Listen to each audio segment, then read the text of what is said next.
The Salem Witch Trials, the lie that killed 20 people. A 9-year-old girl just accused her neighbor of witchcraft. Within hours, that neighbor will be arrested, chained, and thrown into a freezing prison cell. Within months, she'll be dead.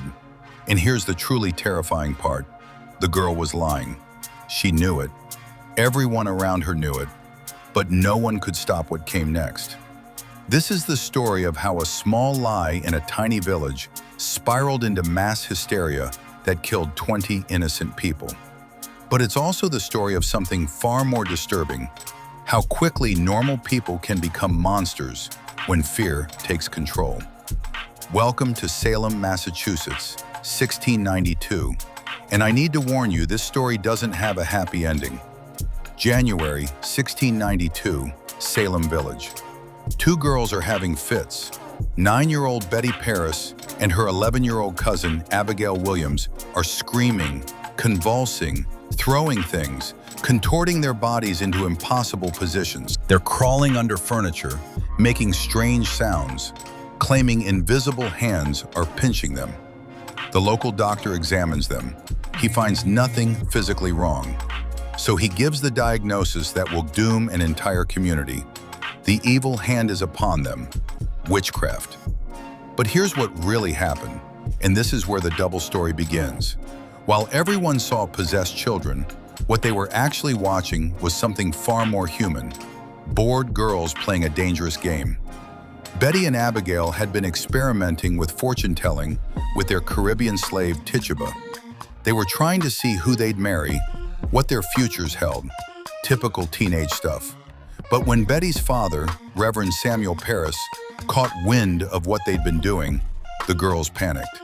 In Puritan Massachusetts, fortune-telling was devil's work. They were terrified of the punishment, so they did what scared children do. They lied. They pretended to be bewitched. They thought it would get them sympathy instead of punishment. They had no idea what they just unleashed. The adults saw demonic possession. The girls saw an escape route from trouble. Two completely different stories happening at the exact same moment. The pressure mounted. Who bewitched you? Who's the witch? The girls needed names, so they gave them 3. Tituba, the slave who taught them fortune-telling. Sarah Good, a homeless beggar everyone already hated. And Sarah Osborne, an elderly woman who rarely came to church. Notice the pattern? They picked the most vulnerable people in the community. The enslaved woman with no rights, the homeless woman with no friends, the old woman with no protection. The girls weren't possessed, they were strategic. February 29, 1692, the 3 women are arrested and interrogated. And this is where the story splits again into 2 realities. What the courtroom saw, Tituba confessing to witchcraft, describing a tall man from Boston who made her sign the devil's book, talking about red cats and black dogs that serve Satan. Her confession validated everything the Puritans feared. Witches were real. They were in Salem. They were everywhere. What was actually happening? Tituba was being tortured. Her owner, Reverend Parris, had beaten her before the trial. She knew exactly what they wanted to hear, so she gave them a story, improvising details that would satisfy them and stop the pain. She was trying to survive, but her survival came at an enormous cost. Because once Tituba confirmed that witches existed in Salem, the floodgates opened. If there were 3 witches, there must be more. The hunt was on. And here's where it gets truly dark. Other girls in the village saw what Betty and Abigail had discovered. If you accused someone of witchcraft, you became powerful. You became the center of attention. Adults listened to you. People feared you. Within weeks, a dozen girls were having fits. They were the afflicted children, and they held life and death power over the entire community. If you're starting to see the terrifying psychology at play here, then you need to subscribe to History Incomplete, because we don't just tell you what happened in history, we show you why it happened and why it's still happening today. Hit that subscribe button. March turns to April, April to May. The accusations multiply. But watch what happens when we split the story again. What Salem saw. Respected church members, even wealthy landowners, were being named as witches. Martha Corey, a devout churchgoer, accused. Rebecca Nurse, a 71-year-old beloved grandmother, accused. Even the former minister's wife. If witchcraft could touch them, it could touch anyone. Terror spread like a virus. What was actually happening? People were settling grudges. That property dispute from 10 years ago? Accuse your neighbor of witchcraft. Get their land. That woman who insulted you at church? She's clearly a witch. The man who sued you? Obviously in league with Satan. The accusations followed fault lines of resentment that had existed in the community for decades. This wasn't about the devil. It was about revenge, greed, and power, all dressed up in religious righteousness. And the girls? They were trapped now. They'd started something they couldn't stop. If they admitted they were lying, they'd be punished, maybe even executed for false witness. So they kept going, kept performing, kept pointing fingers. The lie had taken on a life of its own. By May, the jails were overflowing. Men, women, even a 4-year-old child, all chained in darkness, waiting for trial. And I do mean a 4-year-old. Little Dorcas Good, daughter of Sarah Good, was imprisoned for 9 months. The shackles were so heavy they damaged her wrist permanently. She never mentally recovered. June 10th, 1692, the first execution. Bridget Bishop is hanged on Gallows Hill. What the crowd saw: justice being served, a witch being purged from their community. They believed they were protecting their children, defending their faith, doing God's work. What actually happened on that gallows? An innocent woman, terrified and alone, was murdered by her neighbors. She proclaimed her innocence to the very end. No one listened. 19 more people would follow her to those gallows. 14 women, 5 men, each one maintaining their innocence. Each one killed by a community that chose fear over reason. But here's the detail that haunts me most. One man, Giles Corey, refused to enter a plea. He knew the game was rigged. If he pleaded innocent, he'd be found guilty and hanged, and the government would seize his property. If he pleaded guilty, same result.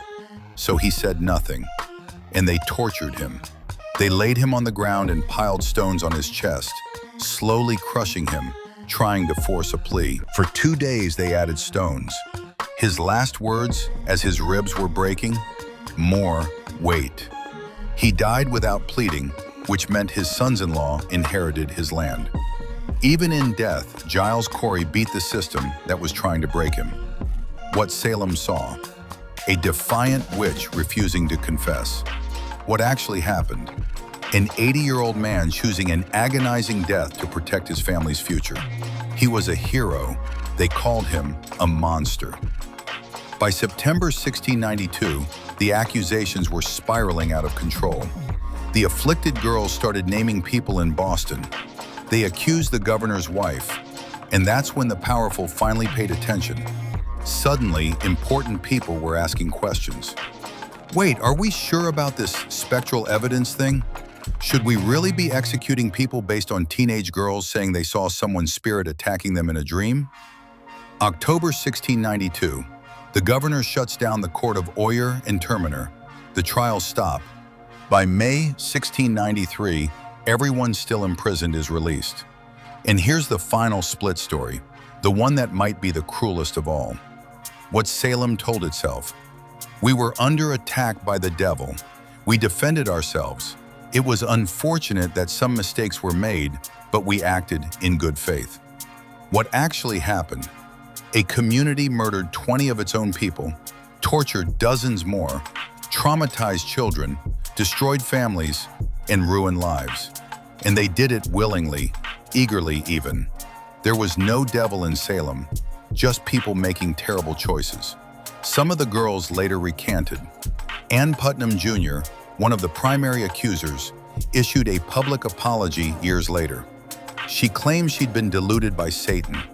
Even in her apology, she couldn't admit the simple truth. She'd lied.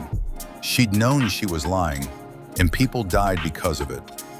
In 1697, the Massachusetts General Court declared a day of fasting and repentance for the tragedy. In 1711, they passed a bill restoring the rights of the accused and offering compensation to their families.